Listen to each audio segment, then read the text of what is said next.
perfection, but at least they had a nice plan. ROCCAT, they came in with some decent picks, but just didn't do anything. Just slowly waited to start losing the game and eventually lost the game. So at least SK was trying to an extent.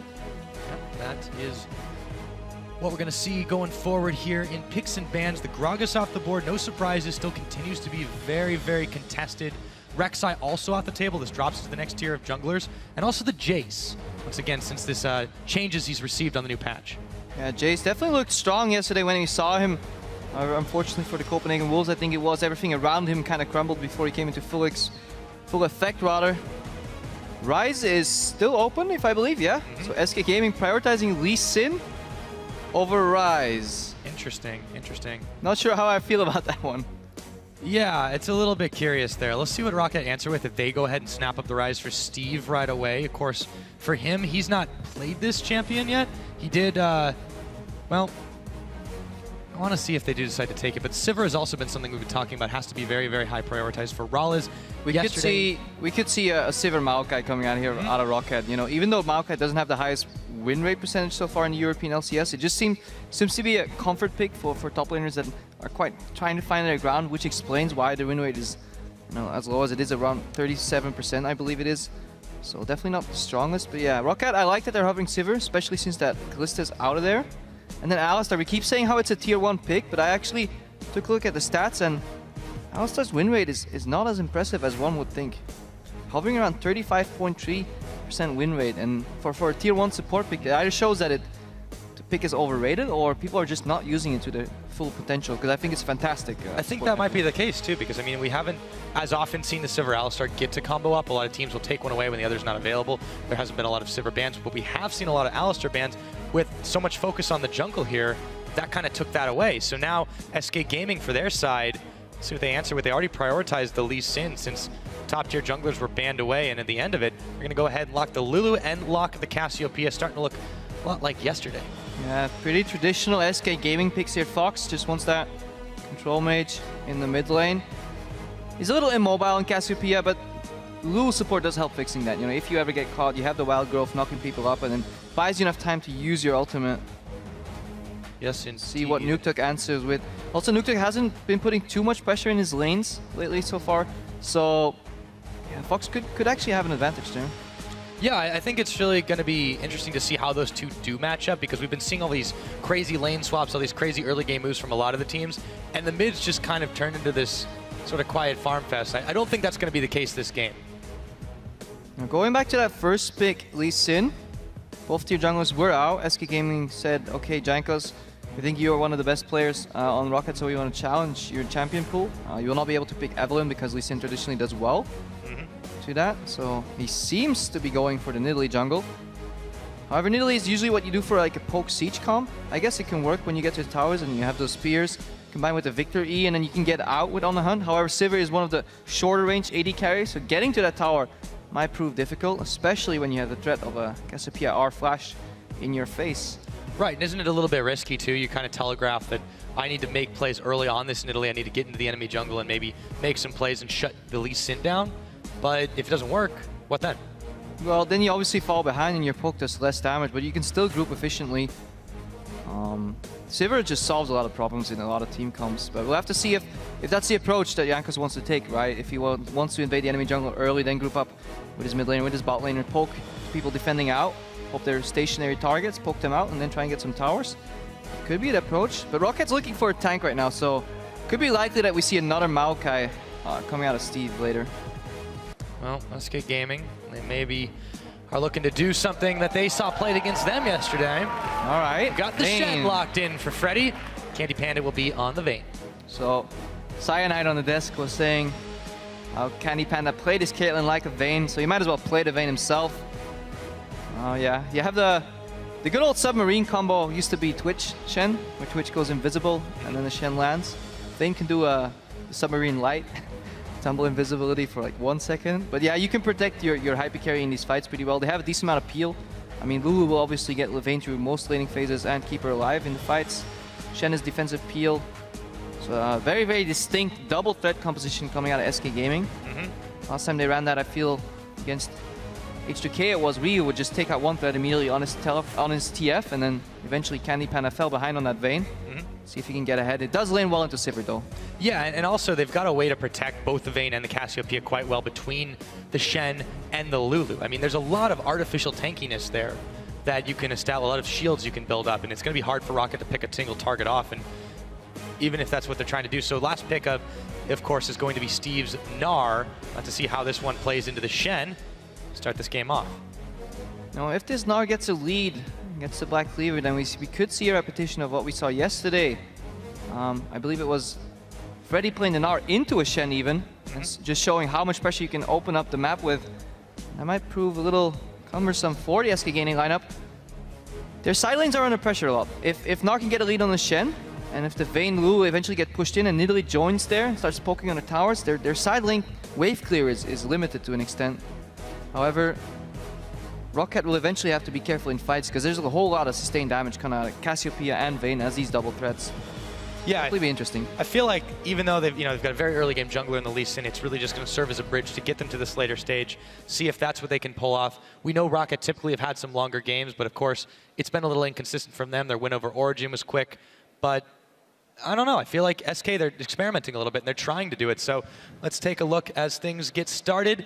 Of course, if you guys want to let us know at home who you think is going to walk away with this one, go ahead and tweet us at LOL Esports. It is hashtag SKWin or hashtag ROCWin as we're getting ready to get into the game between ROCCAT and SK Gaming. Both these teams, they need a win, that's for sure. Why don't you guys at home start making some noise? The crowd certainly is here. We're about ready to load up onto the rip. Yeah, I think it will be less composition-based this game, but rather just the level of play we'll see and the strategy involved. Both teams have shown lapses in judgment when it comes to game-wide plays, strategy across the board. I think both lineups could win this game. Just all comes down to the play. Eventually, every game has to be played. Well, what I really want to know is, assuming we get standard lanes in the situation, which it looks like we're starting to, unless some craziness happens in the next few moments, how does this Sivir Alistar lane really how is it really going to try and push and punish CandyPanda and nRated back to keep the Vayne from getting rolling? Really? It usually doesn't actually. Sivir lanes well into Vayne, and then you have the disparity of a melee range support into a poke sustain support like Lulu. Obviously sustain doesn't really sustain, but it has the shields to prevent damage, so you can call it a bit of a poke sustain lane. It should be fine. Honestly, I expect him to go even CS, if not a slight advantage on the Vayne even. Vander's going in here for the ward. Yep, Vander. He had some pretty big setups, and I want to go back to the game against Origin because his Nautilus play was actually quite impressive, but this Alistar too, it's still some playmaking potential. I think a lot's going to be on him in this mid-game especially to see what he can do against SK to try and keep them from going forward. Take a look at his stats on Alistar though. Yeah, and they're gonna lane swap too right now because they want to dodge that laning phase. I don't think Lulu Vayne is a good matchup for Sivir Alistar, so they want to dodge out. And yeah, here we see Vander with his stats so far. Yeah, a little above the average of the supports in KD. I think he's a good player, Vander. He's one of the few shining lights on ROCCAT. He contributes a fair amount of damage as far as supports go. He's one of the higher ranked ones on that regard, but of course, that's not always a good thing. Sometimes you're saying your support has to do most of the damage. He wards a lot. He gets a lot of vision up for the ROCCAT lineup. On losing teams, that's incredibly hard to do with your vision control, so. All right. Krugs being done by both teams here. Initiated lane swap. They're doing it fine. There's no wrong or right way to do it when you only have one AoE ability, so CandyPanda clears it up, gets the gold, but he's going to walk into an empty lane, whereas Freddy right now, he's stuck in the traditional SK lane swap style. Freddy doesn't start double jungle, he's sitting in that lane, and usually people with a good idea of how to lane swap will end up punishing Freddy for this, but they have to move 4 people to the top side of the map and just dive him straight. If SK wants to prevent this for once, nRated always has to base almost right now. But even then, if they see nRated, then Steve can teleport in return, to the bot lane. So it's a very complex, material. However, Freddy got to level 2 early, and I might actually, with the assist from Svenskeren, he might actually be able to prevent that dive. So yeah, so let's see. Vander just keeps knocking him away from this farm. They're going to try to keep Freddy as down as they possibly can. He'll be able to sustain a little bit through the Doran shield, but yeah, it could be a rough start for him. Meanwhile, Steve's still hanging around with Jankos, just double jungled up, but they are moving towards the top side. I mean, neither lane throws, so both teams can see what's going to happen, right? They see both lanes pushing towards that tier 1 tower, so very predictable line of play coming in. SK should definitely expect a dive on the top lane, 100% guaranteed. ROCCAT should expect that SK is expecting it. but it doesn't seem. Not sure SK is actually expecting it. Yeah, Freddy looks to start backing away, but there's Jankos and Steve heal up. He's going to dash his way. Spear's going to connect. In comes Jankos. Do they have enough damage? Flash from Freddy. He's back to tower, but now we've got 4v0 on this top side for ROCCAT. 2 down on the bottom for SK. Now, obviously, Steve can't teleport to the bot lane either because he's so afraid of getting condemned into wall, and he doesn't know where Svenskeren is. That's a problem. The difference right now is that Svenskeren in this SK lane swap style gets a bit of an experience lead usually over Jankos because he's solo jungling. Because Jankos was double jungling with Steve. But Freddy, you know, he lost a lot of his summoners there. He lost some pressure. He's losing some experience, so he might be slightly behind. And in that crucial side lane Gnar Shen matchup, that might actually prove difficult later on for SK Gaming. Yeah, SK definitely gonna have to be a little bit extra careful, especially teams, you know, have been able to figure them out so far this split. And this is a team that for a long time, this last couple of weeks, they've struggled for an identity. And now, well, they picked up the 1 win, but following forward on ROCCAT here, they do seem to be a little bit behind the curve.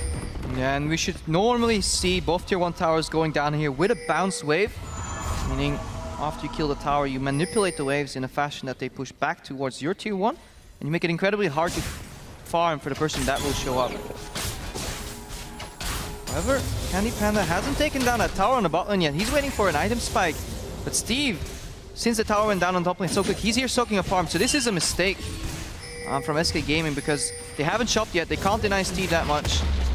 The wave bounce, they'll push back eventually, but tricky. But Steve can just walk up right now. And he's got backup too.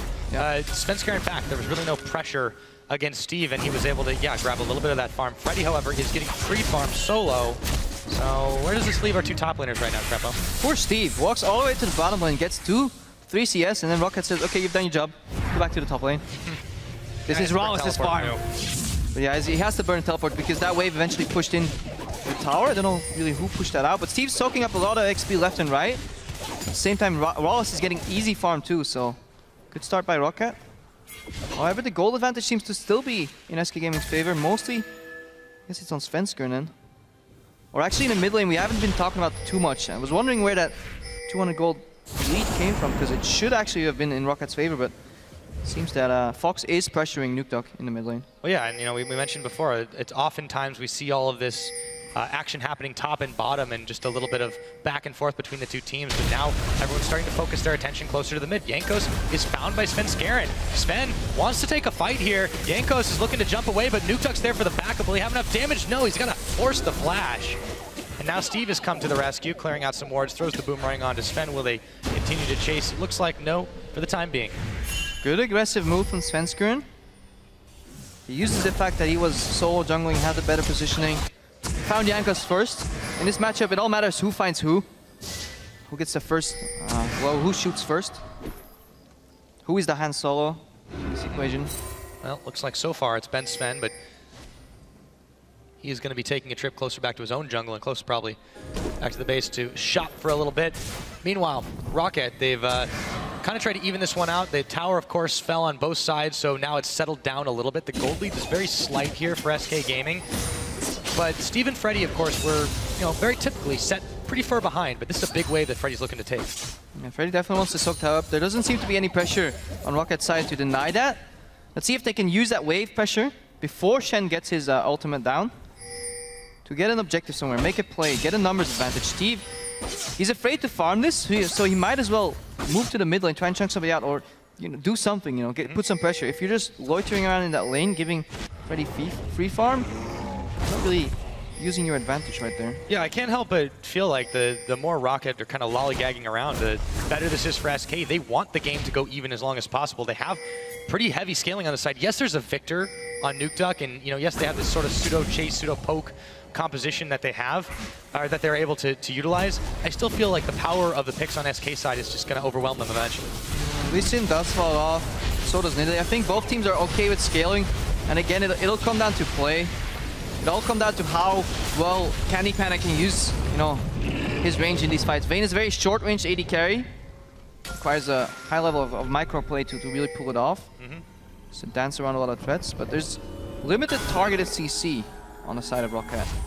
Only really the pulverize that you can find with the headbutt combo, and even then, You're looking for a Gnar ulti, that's pretty much it. And Vayne is pretty good at dealing with a Gnar, so...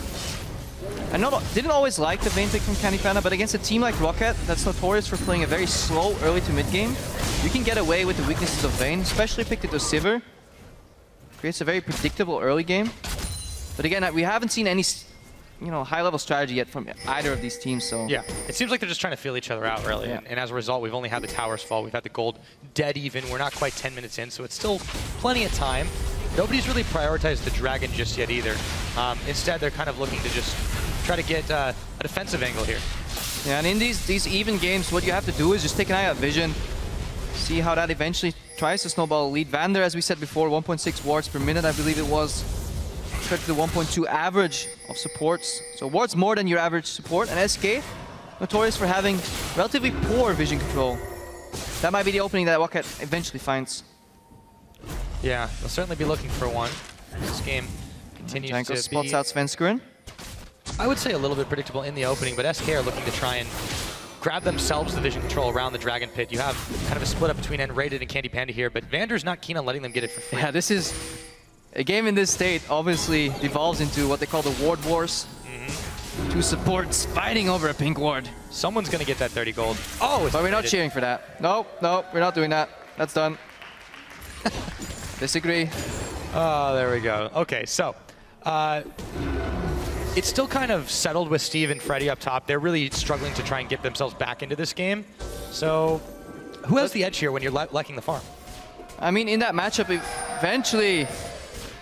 Didn't hear that. Gnar gets ahead of the Shen with the poke if he gets that cleaver, but we missed that actually on your screen right there. We saw that both teams have an incredibly late early first dragon on average. SK and ROCCAT hovering around a 15-minute mark, and it shows that they have these very slow early games. Either they're losing them and they don't get the early dragons themselves, or they're just not, setting anything in motion. The way you usually get your dragon is you push your side lanes, you free up that resource on the bot lane, you move that to the mid lane, pressure that in, then get some deep vision, and then force your opponent to be so afraid that they can't face check that you can secure that objective. Very few objectives taken, traded at all, just very slow and early start. Yeah, I mean, this worked well for SK last split when they had Forgiven and they were just the masters of the 1-3-1, but they can't really rely on that anymore, and you can tell that they've been trying a lot of different things, and one of them is not trying to secure all those early objectives. They pretty much just match the pace of ROCCAT. ROCCAT, as you said, are known for this very slow start to a game, very defensive opening to the game. So it's really no surprise that neither team has attempted this dragon.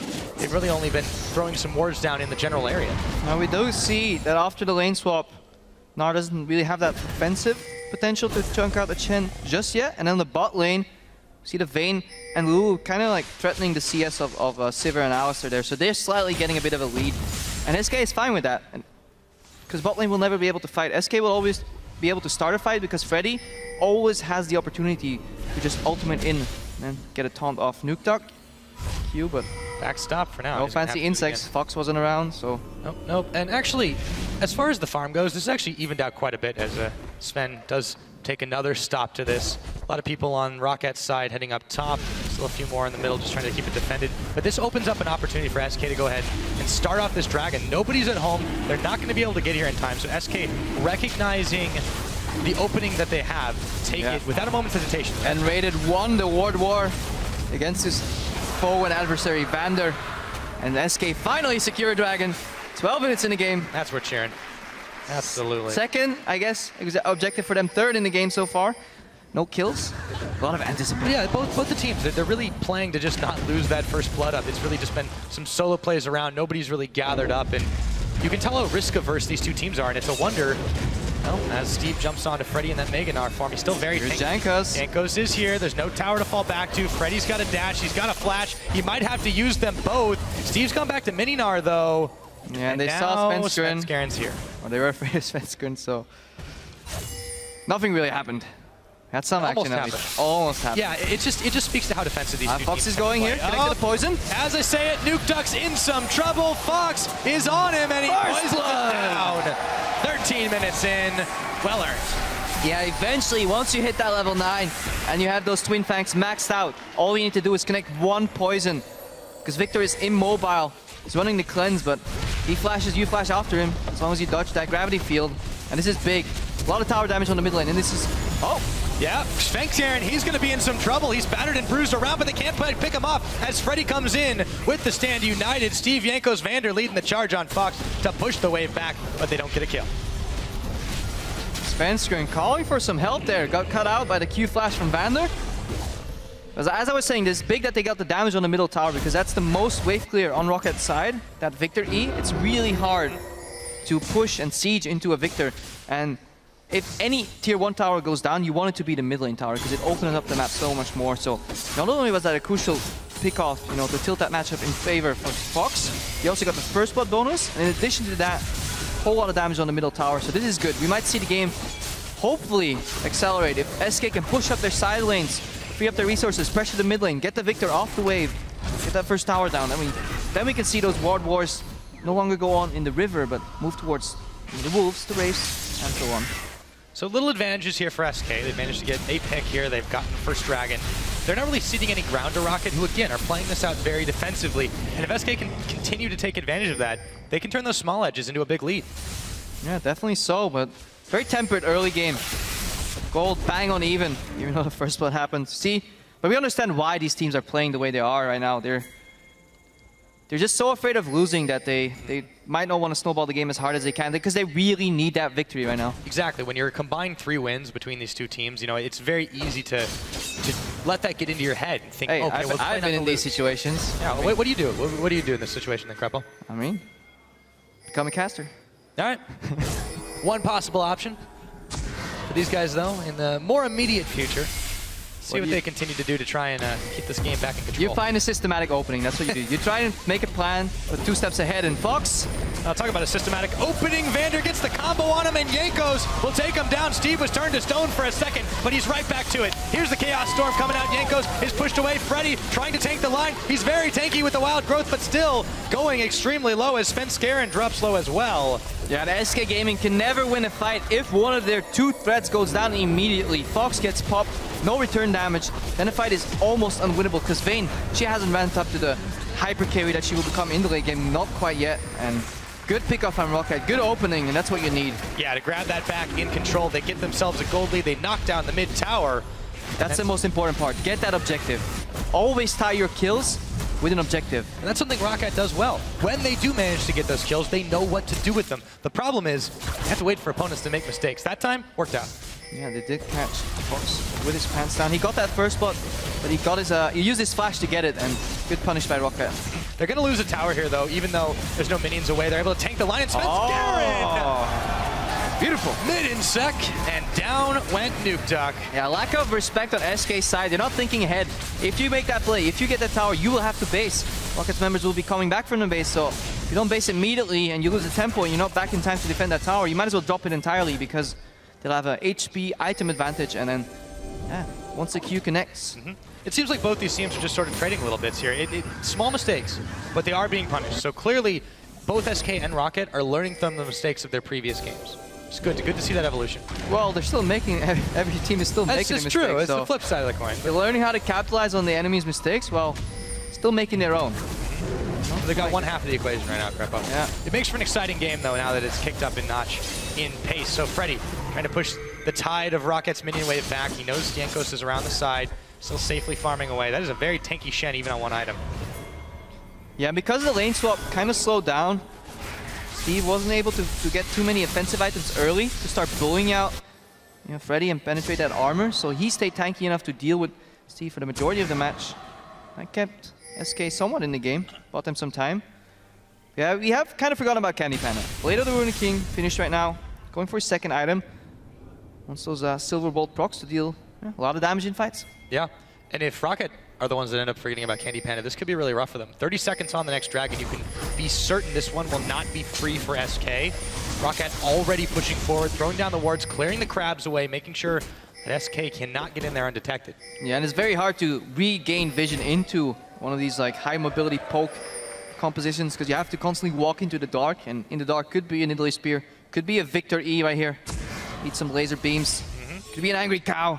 Both these top laners too can get into the fight. Yes, there's a teleport down on Freddy, but of course he's got another one in his back pocket.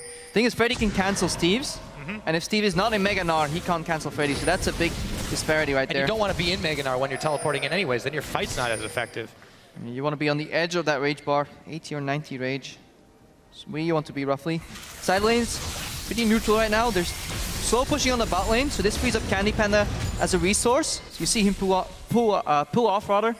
Join his team. SK wants control over the dragon area right now. This is smart too. They know that Steve is in Gnar trying to push in, and that ROCCAT have thus backed off. So even though the crab control is in their favor, that's not really going to matter much. It's going to be at best a 4v5. Jankos is actually going to move in onto Freddy, so they're going to try to trade here. Yeah, this is a good reaction by ROCCAT. They know they lose that dragon, but they have to hurry up if they want to rotate to the top tower, because SK have that slow pushing wave on the bottom lane. And CandyPanda sit in motion. They can group on that wave. They don't have much wave clear.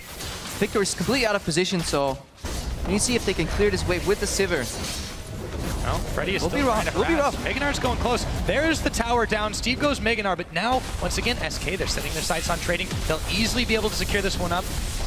I don't like the fact that RALEZ and Vander went to the bottom lane, because they're not going to be able to hold that. They may as well be in mid and went for maybe a base race scenario where they have 2 lanes pushing in on ROCCAT side, only 1 on SK. Yeah. They stopped the bleeding. Well, let's slow down a minute, because there's a lot of stuff that's happened, a lot of objectives that have been traded in the last few minutes. The Dragon goes over to SK, ROCCAT are able to trade a tower, but then they lose one of their own in the bottom side.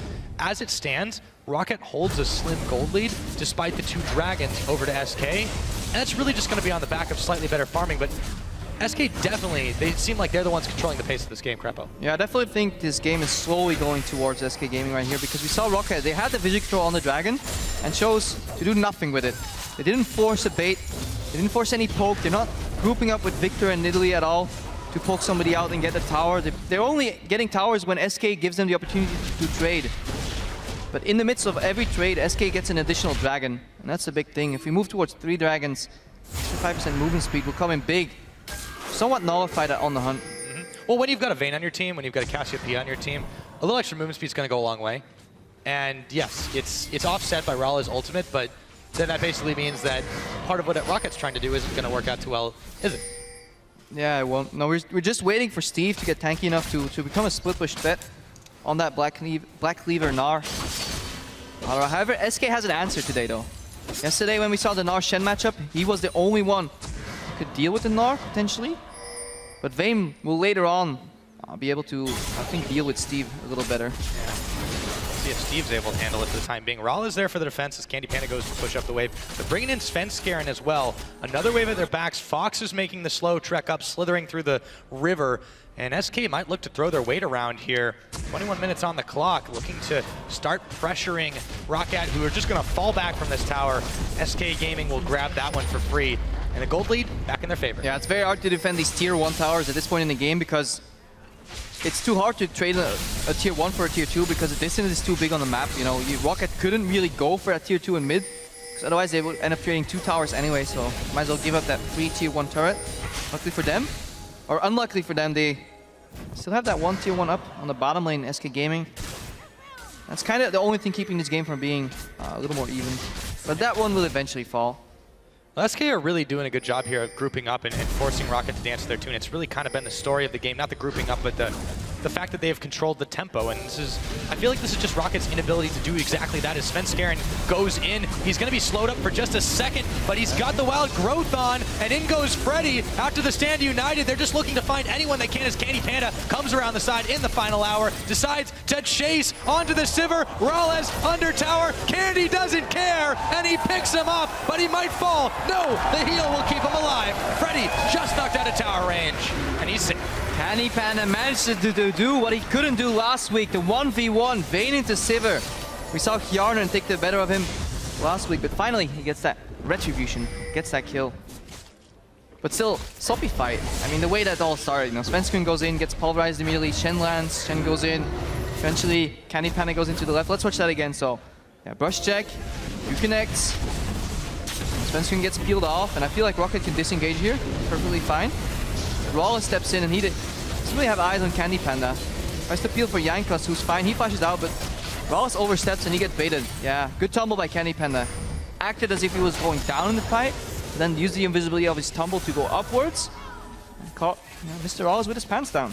Yeah, and as you said, it was really sloppy. I feel, though, that Svenskeren in particular and all of SK, they're a little confident in the fact that they've got so many shields if someone who does decide to dive in. They didn't actually even break through much of them with all the combos. Yes, he was CC'd for days, but it's going to be hard for ROCCAT to pick off a single target, and I feel like SK, very well aware of this, are playing a little reckless on purpose. Yeah, SK is at least trying to go offensive. Having a hard time to make an opening with their composition. I mean, the only hard engage they have is Taunt Flash. And then, yeah, Svenskeren going in and getting a kick flash out, perhaps. So I like that he's going in, even if it looks like it's a sloppy engage. It's starting fights, at least. And they got one. SK is confident with starting the fight, you know, being 5-man together and just having the engage window. If they can use their vision, that's enough. But if ROCCAT actually wards properly and can see SK coming, then it's going to be almost impossible to start a good fight. Well, here's a question for ROCCAT, though.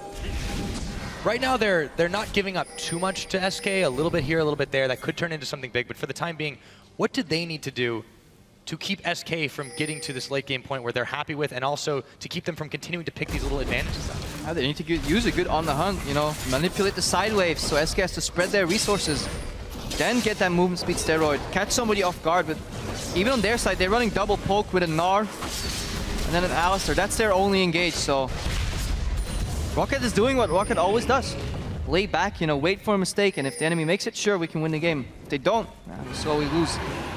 Not too big of a fan of that line of play, because I feel you'll always get exploited by better teams. We haven't seen ROCCAT use their double poke to their advantage once. Well, at least as far as builds go, they're planning for a little bit of a later game, which is, you know, the ROCCAT calling card Jankos with the Rod of Ages. He's had that for a little while now. You know, the Diamond build, as a lot of people have called it. But they're not really making use of it, as you mentioned. Not use of the poke at all. They're giving up Dragon Control again to SK Gaming. Yes, they're all in the area, but it's way too little, way too late. They barely check into it. They throw a boomerang. It's a token gesture, and they get absolutely nothing for this. Third Dragon goes over to SK Gaming. It's 25 minutes in. That's going to start to get scary. Yeah, initially they could trade a Dragon for a tier 1 tower, but they ran out of towers to trade for, and they could have foreseen this. If you know you're not going to contest that, why hang around in the mid lane and watch SK Gaming finish the Dragon? This is poor pre-planning from ROCCAT. They're not thinking 2 steps ahead, they're thinking 1 step ahead. In their minds, they're going, okay guys, Dragon's gonna spawn in a minute from now. Let's ward a bit. Alright, we warded. Okay guys, Dragon's coming up. What can we do? And then they realized there's almost nothing they can do. But if they were thinking 2 steps ahead and it was like, okay, how is this fight gonna play out? Alright, we're gonna lose. How do we solve that? Okay, let's migrate to the left side of the map. Deny them some vision, you know, make the left side dark. Perhaps even season that tier 2 tower or inhibitor turret. Something, you know, set up a bait. 2 steps forward, or maybe 1 step forward and then 2 back. Steve is the one who's getting shoved back. He's forced to use his Gnar ulti and a flash to avoid Freddy and CandyPanda. Gravity field is thrown down. In comes Vander. ROCCAT looking to collapse back, but Candy and Freddy are already on the retreat path. Fox coming around the side. This could be a bloody fight. Oh, Steve connect. Oh, goodbye, Steve. Oh, fantastic kick. Kick back in by Sven, but it doesn't matter. He's taken down by MrRallez. Jankos now moving forward, stunned up by Freddy. Fox He's going to get evaporated. It's a 2-for-1 so far. Fox just can't make it over as the Gromp aggroes him. And all said and done, SK get the better of that trade. Again, Svenskeren going in and securing 1 or 2 kills for his team here. Always being the aggressor. It somehow works out for SK Gaming. But even if they didn't get the kill on Steve, what they got is his flash, and that's vital, because that's ROCCAT's only, you know, comeback potential in these fights. Having Gnar flash in and use the ulti, we saw how well it can work on a Gnar for SK Gaming yesterday. So getting that flash down is big. Vander's flash is down as well. ROCCAT for the next 4 minutes have no engage tools. But for SK Gaming, you know, this just kind of proves the confidence that they had in making this pick. CandyPanda on this Vayne, you said it in Champ Select, he's not going to have a hard time dealing with this Gnar at all. Well, that was definitely true. Especially if you have a Stand United on your back, you know. Yeah, no fear at all. Uh-oh, Vander! Let's see if he can get away at the cost of an unbreakable well. Man, this is where the vision control starts faltering for ROCCAT. They don't have enough offensive zoning control to get those wards in, so eventually SK Gaming will be able to choke them out of vision. They might wait for 4th Dragon, get some Baron control, because they're moving around ROCCAT around the map. Every time SK walks forward, ROCCAT walks backwards. They need to keep doing that, eventually push ROCCAT into their base, deny the vision, set up a potential bait, or simply that rush down the Baron. You know, later in the game with Vayne and Cassiopeia, it's not hard to do. You can take down a Baron quick. And here's Steve we've for round 2. Before. CandyPanda this time is knocked into the wall. Let's see with the help of Freddy what he can do. Steve realizes he's got nothing left, and CandyPanda, true silver bolts, true damage. And look Steve. At the other side of the map. Nothing is happening on ROCCAT's side because they're so far back. SK can comfortably put 2 people, 3 people in that bot lane because ROCCAT has no idea where they are. And once they show up, it's too late to react. They're too far away from any objective, from any tower to trade. So Steve was essentially overextended. Yeah, it's just ROCCAT are not doing enough realizing when they have a slight opening. Yeah, they're going to lose somebody. Okay, cool. Steve is going to get caught. Whatever. You have a number advantage, and then they don't do anything with it. They're no longer really seeing these slight openings and taking them. They're relying on mistakes, big mistakes, but that isn't happening from SK anymore. SK are controlling this game. And we're seeing some pretty big item spikes here. Triple items on CandyPanda, including the last Whisper. That's huge. And then Fox is racking up the AP as well. Death Cap finished. So much this double threat composition. In addition to that, so much shields. Shen is getting incredibly tanky. ROCCAT does not have time to get through the Shen and the Lee Sin because by that time, SK's double threat composition will have taken them down in this fight. But they're having a hard time getting to Vayne, getting to Cassiopeia with all that peel from SK. So big task ahead, and their poke is just not enough, you know.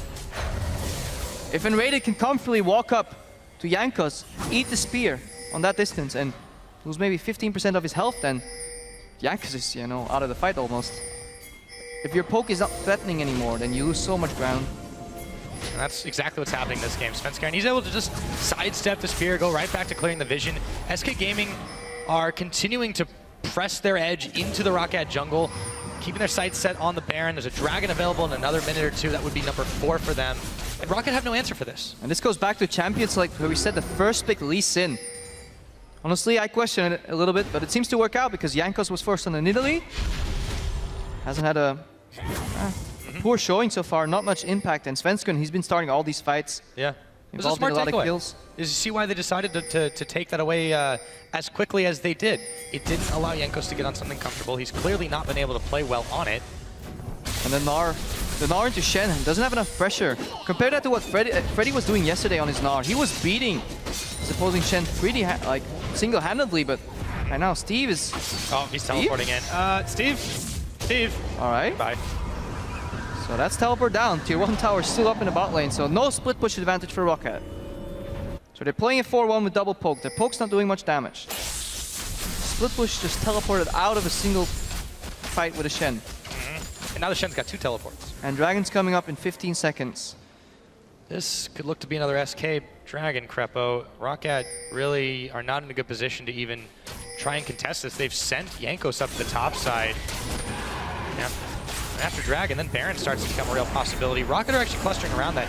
We might actually see them attempt to trade. They won't the panic Baron right here. There we go. They're going to just set up some or bait it at least. But SK is ready to move, right? They don't have to take this Dragon yet. They can take this Dragon now, a minute from now, 2 minutes from now. All they have to do is prevent this Baron.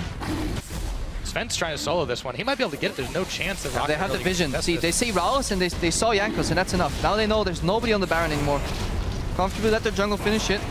ROCCAT does the same thing, move in again. But this Dragon's definitely going down. Blue Orb's coming up in CandyPanda. They can check this. Bit of a face check. Be careful. Or Dragon's to none right now. Blue Orb. They know it's not happening because of that. Perfectly timed after it comes right back up. So ROCCAT aren't going to be able to get... And now their mid lane is exposed. This is big. This is big. Oh boy. Rotational play from SK Gaming here. And they've got a wave pushing on the bottom side. Now all they have to do is stop everyone backing away. MrRallez is kicked in the wrong direction, but it doesn't really matter as they're just all stalled out. Fox will throw down the Petrifying Gaze. Nukeduck blows away by Fox. CandyPanda on the rampage kill. Steve has even found a kill, but it's slight revenge as they've lost 3 already, and it's gonna be a 4th. That's a double kill over to the Vayne, and Jankos is left to defend the base solo as the remaining SK Gaming members are gonna grab themselves a Baron. 4 Dragons for SK Gaming, 4 kills for them in this fight. Looking to take down their first Baron of the game right now. And there was not much ROCCAT could do at this point. Mistakes were made ages ago. Oh yeah. 10 minutes ago. But now they're getting cashed in by SK. Yeah, they're finally getting manifested. Jankos, he wants to steal here, but SK can take this slow. They have all the time in the world to try and fight Jankos. Is he the hero that ROCCAT deserves right now? Freddy's going to make sure that is not the case. CandyPanda with the connect. Over the pit, no! Can't get the steal off. It's taken secured by CandyPanda, and they will grab Jankos as well. All right. 6-0-3 on the Vayne. He's gotten tumbling. Steve's teleport was on. I feel SK Gaming could have done that slower.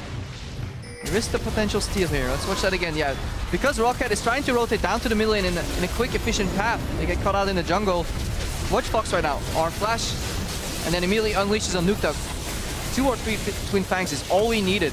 And then Steve doesn't have enough tankiness. Yeah, he takes down Fox, but CandyPanda is untouched. I really do want to highlight how well they're using the shielding, though, because that was one of the things that allowed him to stay alive long enough to take down Nukeduck. Yes, he went down eventually to Steve, but still, 4 for 1, not a big deal. They were able to secure the Baron nice and easy. So SK, once again, big lead for them here. 5,000 gold ahead, 4 dragons to none. Now they've got a Baron. They've even got a tower lead, as slight as it is. They can push anywhere they want on this map. They own Summoner's Rift right now, Krepo. Yeah, this is the direction this game has been going in for a while. It was slow and steady, but that's only because of the dragons. You know, in a game where you have such a distinctive lead in pressure and zone control, all you have to do if you're a little hesitant is just wait for dragons, take 5 of them, and then eventually you're dealing poke through damage, and yeah, then there's not much the opposing team can do. With that, they can keep pressuring in with the Baron buff on, continue to try and shove the waves where not really needing to respect the poke, because ROCCAT just hasn't been able to use it very well. And when that 5th dragon does come up, they can just try to end the game off the back of it. And this is why I like the new Baron creep so much that got changed at the start of this season, or last season rather, is just that the fact that these AoE mages have a hard time clearing these minions, so you can actually snowball the game. Svenskeren going in! Oh, he's gonna kick Nukeduck out, and he's just so tanky, he's able to stay alive through all of this. Candy going a little bit low as well. He gets the wild growth on Svenskeren, burning away right now, but ROCCAT just don't have any extra damage. The Chaos Storm, they're sitting in it, and they don't care. Freddy going low, forced to flash. Jankos should be able to finish him off. The spear doesn't go where he needs. And MrRallez down, but amazingly, every member of SK Gaming lived through that onslaught. Poor Jankos. SK members are zigzagging left and right, dodging spears constantly. Next one on CandyPanda though. Oh, there's the shutdown they were looking for. Jankos will grab some revenge, but Freddy's already teleporting in. He's going to be on a gravity field, but he dashes in on Steve anyways. Gets the taunt off for just a second as he is going to get lasered down away from the turret. Fox and nRated are still here to try and force the advantage. They can't quite get it done though. And ROCCAT will defend the turret, but it's looking dire for them. What a messy fight. Props to ROCCAT though, they held on. They didn't lose inhibitor tower or inhib against the Baron up team. Jankos eventually landing that one spear they needed. Straight onto CandyPanda, follows up. Use this flash though. There's some good jukes in that fight from SK Gaming too. We saw Svenskeren go up and down. Somehow managed to survive that. Freddy dodges it with the flash and then eventually dodges the spear in turn from Jankos too. Ooh. And that's big. If you're trying to crawl back into this game, you're trying to land these crucial spears and people keep juking you, it almost feels insulting. It feels like, hey, I'm a better player than you. I predicted where your skill set was going. Here we go for round 3. Yeah, Nukeduck's the one that's targeted. He's kicked right into nRated, and Fox blown up. That's a big snake. As Svenskeren will take down Vander in all of the chaos as well. 2 members down. ROCCAT looking to try and miracle defend, but Sven doesn't look to give them the chance. He goes a little far forward though. RALL around the side on the hunt pot, but Freddy is going to instantly taunt him, and now he's forced to run backwards right into the waiting arms of CandyPanda. And now Steve and Jankos are the only ones left standing to keep this game alive. SK Gaming with a pack of minions at their back are looking to shove in to end the game. Yeah, and SK is going to finally break open this base from ROCCAT. Took them a while. 4 dragons right now. They got a Baron. And take this inhib. Will they go for the straight finish? Just one more time. But they don't even have to at this point. Now they're able to back away. There we go. Go ahead and pop the coin. And now it's less than a minute before drag. They can back away. They can shop. You can see Svenskeren already doing that. Clear the wave up top. They've got all the time in the world because ROCCAT has just consistently failed to pressure them this entire game. SK looking a lot more relaxed in their player cams as well compared to ROCCAT. They're under pressure. And with this composition, it's so hard to find an opening because everything is so conditional. So many things need to go right. Let's watch that fight one more time. If Svenskeren connects, he has no hesitation to go in. Ward dashes, and I can flash. Nukeduck's cleanse is already down, but even if he has 3 cleanses, he will never get out of that. Yeah, it doesn't matter how many you've got. The damage is just way too real at the end of the day.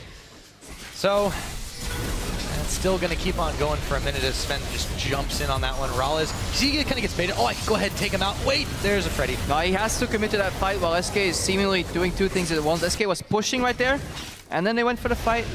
ROCCAT tried to see that as an opening, but eventually SK collapsed. They had enough shields to stay alive long enough. But now Dragon's back up. This is going to be number 5 if SK are able to secure it. I don't this is the reason why the panic play. ROCCAT will definitely engage here and try and stop that Dragon somehow, but they're stuck in a choke point. Teleport in the back. They didn't have any wards. They weren't able to get into SK's jungle and place them. Look at that zone control from the Cassiopeia poison. Yeah, both their carries are on the wrong side. They don't have the backup.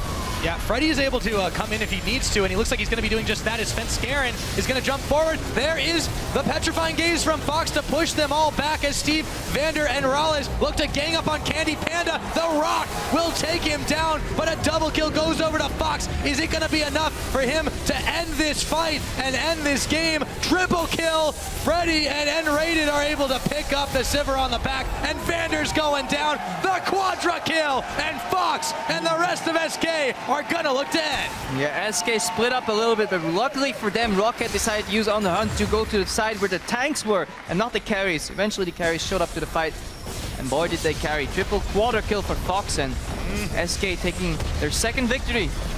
ROCCAT should have checked for snakes in their booth, that is for sure. As it stands, they're going down 39 minutes into the game. SK Gaming are the winners, and that's 2 in a row. That is 2 in a row. Smiles on the faces, well-earned victory. Methodical over ROCCAT. I wouldn't call it methodical just yet. I'd call it slow, and I feel they donated the victory a little bit by ROCCAT the same way Elements was. So Alright. It spells out some good things for SK Gaming. Don't want to be overly harsh here. Some progression. Svenskeren and Freddy yet again showed up big. They were the question marks coming in. You know, we need them to carry in addition to the other members of SK Gaming. But where SK makes statements, ROCCAT leave a lot of questions. Another game, passive, slow, lack of engage, no foresight, one step ahead. And they continue the trend of just kind of letting it go a while. And you know, against Elements, it was they had a good early game, and then they just eased up on the pedal. Couldn't get anything done. You can see that expression. It says it all. Yeah, this man right there, Yamato Cannon. Same problems. They'll have to go back to the drawing board, and we're getting closer to the halfway point in the split right now. Now 8 games been played, right? About there, yeah. So it does leave a lot of questions for ROCCAT, but on the SK side, any news, any good news at all is something that's going to be very relieving to them. They find themselves after 6-game drought 2-0 on this week number 4. And that's exactly what they needed. I mean, obviously, if you can go 2-0, but I mean, that's what they needed. That's great. It's fantastic. I mean, you when you have such a rough patch, and then we can ask Cyanide and Deficio, of course, all day about what that's like. Maybe I can ask you too. No, you shouldn't ask me that. Okay, cool. So focus on the game. You wouldn't know. You wouldn't know, right? I have no idea what you're talking about. It's got to be a weight off your shoulders at that point. Yeah, but you lift it off, but just for a bit. You know, you still look at the standings. And you're wondering, you know, why didn't we do this any sooner? You know, could we have done this any sooner? Where does the progression stop? Because yes, SK got 2 wins, but they had some gaping holes in their strategy right now still, and they could have gotten exploited because ROCCAT, you know, they were so far back that they allowed SK to comfortably figure out step by step what to do in the game without getting punished. You know, every time they went for a play, there was no countermeasure from ROCCAT. However, they did the right things. Double threat composition with a lot of shields, limited engage, but Svenskeren made it work, and yeah, props to him. First pick Lee Sin, said, Jankos, I'm challenging you Lee Sin here. You're forced on Nidalee. It's not going to work out. Didn't work out for me. Proved very key, though. I mean, yeah, his Nidalee was nearly, or not nearly as comfortable as we've seen him on. And of course, with the top-tier junglers banned away, that was a big area of focus. So by neutralizing that, by making sure that Steve never got rolling, they took the lane swap early on, and it just kind of set the pace that they wanted in the game. But Nidalee has issues to get rolling if you don't have winning lanes. Same with Lee Sin. You want to win those lanes, and then you can aggressively invade, make those plays. And we saw it earlier in the game as well, where Svenskeren caught Jankos because his lanes had the pressure. He had the momentum. He had the first step. He could shoot first, and it snowballed from there. Yeah, he was the Han Solo that game. But for now, we're going to go ahead and send it over to the analyst desk